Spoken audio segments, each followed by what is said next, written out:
essentiel de prendre conscience que nous vivons dans un totalitarisme, car l'opinion du peuple et son consentement à l'élaboration des lois et des modes de vie, eh bien, ça n'intéresse personne. L'État aujourd'hui décide pour vous, décide pour vos enfants, décide pour vos soins, décide si vous pouvez aller voir quelqu'un et quand vous pouvez aller le voir. L'État décide aussi maintenant quand vous pouvez entrer et sortir de chez vous. L'État pense pour vous. Et je ne sais pas si vous êtes rendu compte, mais petit à petit, l'État s'introduit de plus en plus dans votre intimité. Alors comment est-ce possible? Tout d'abord, de tout temps, il y a eu de la manipulation de masse pour les raisons que je vous ai expliquées au début de cette vidéo concernant la peur des dirigeants. Ensuite, il n'y a aucun homme vertueux et éclairé au pouvoir, enfin presque. Cette prise de conscience doit nous amener toutes et tous à ne plus élire absolument plus de personnes non vertueuses. Et s'il n'y en a aucune, alors à ne plus voter du tout. Et pour finir, c'est qu'aujourd'hui, pour la première fois dans l'histoire de l'humanité, la manipulation de masse utilise des techniques de propagande très stratégiques. Et ceux qui mettent en place ces stratégies, eh ben, ont une connaissance humaine, psychique, très élaborée. Celui qui contrôle vos pensées contrôle votre vie. Eh bien, le plus grand complot de tous les temps, c'est celui-ci.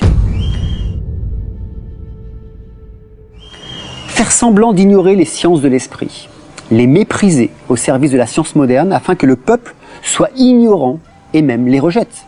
Montrer du doigt des sages, des êtres de lumière et les étiqueter de gourous, de personnes dangereuses. Ignorer les sciences et médecines parallèles aux yeux du grand public pour en silence étudier très profondément la psyché humaine, non pas pour faire évoluer la race humaine, mais pour mieux la contrôler et la manipuler. Voilà le plus grand complot du XXIe siècle. Déposséder les peuples de leur accès à l'analyse et à la pensée contradictoire. Les déposséder de leur accès à l'analyse de leurs émotions. Les déposséder de leur accès à l'observation de leurs pensées. Les déposséder de leur accès à l'évolution psychique en leur mettant entre les mains les applications et des objets qui hypnotisent le mental et par voie de cause à effet leur esprit, empêchant leur âme de se réaliser.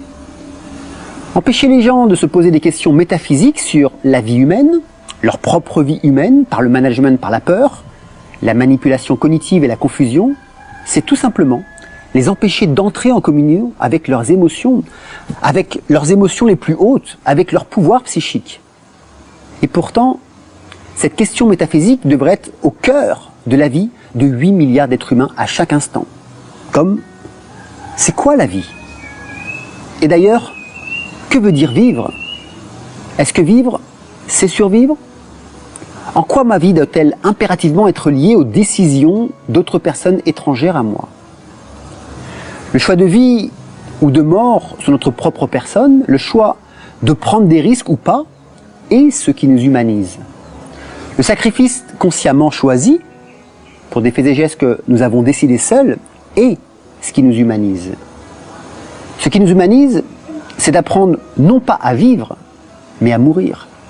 C'est ce qui me rend pleinement vivant, d'avoir cette conscience quasi permanente de mon impermanence. Ce qui nous humanise, c'est d'apprendre à se confronter à la maladie, à la mort, à la séparation. Ce qui nous humanise, c'est l'accès à la tendresse, qui, je vous le rappelle, est l'action de pouvoir transmettre son amour le plus profond, principalement par le geste et aussi par les mots. Et il y a eu une attaque sans précédent depuis plus d'1 an sur la tendresse humaine.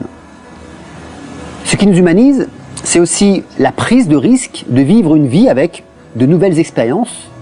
Jamais je ne me sens autant vivant que lorsque je suis à 5 mètres du sol en kite, ou à surfer sur une vague, ou encore à descendre en rappel une cascade de 100 mètres. Quand vous partez par exemple dans un pays inconnu, là encore, vous rappelez-vous comment vous vous sentez vivant? Rendre la vie sacrée, c'est ça. Savoir parfois se sacrifier en toute conscience. C'est-à-dire prendre un risque volontaire sur sa propre vie. Mais si nous devons éradiquer tous les risques de mort, alors nous n'allons plus travailler. Car la voiture, la moto, les trains sont dangereux. Nous voyageons plus car l'avion aussi est dangereux.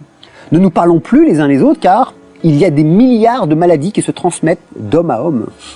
Ne fréquentons plus les animaux et supprimons de fait, de manière catégorique, l'alcool, la cigarette, mais aussi tout produit toxique. Vivre, c'est prendre des risques, non? Alors, pourquoi cette lutte infernale pour repousser la mort alors qu'elle est partie prenante de notre vie du quotidien, de notre respiration? Nous commençons à mourir le jour où nous sortons du ventre de notre mère. Personnellement, je ne vois qu'une seule réponse à cette question, l'ignorance. La vie est sacrée, car la mort est mystérieuse. Si nous vivions éternellement dans le même corps pendant 500 ans sur cette terre, nous nous ennuierions à mourir. La vie est sacrée, mais pas la survie. La vie est sacrée quand elle est vécue dans son ensemble, avec une vie spirituelle qui puisse mener la danse et qui, je dirais, soit partie prenante de 80% de notre temps sans être bridée ou contrôlée. Avec aussi notre vie intellectuelle qui soit foisonnante sans être censurée ou commanditée. Avec notre vie émotionnelle qui a besoin de s'exprimer chaque jour pour que notre humanisme s'éveille un peu plus à chaque instant.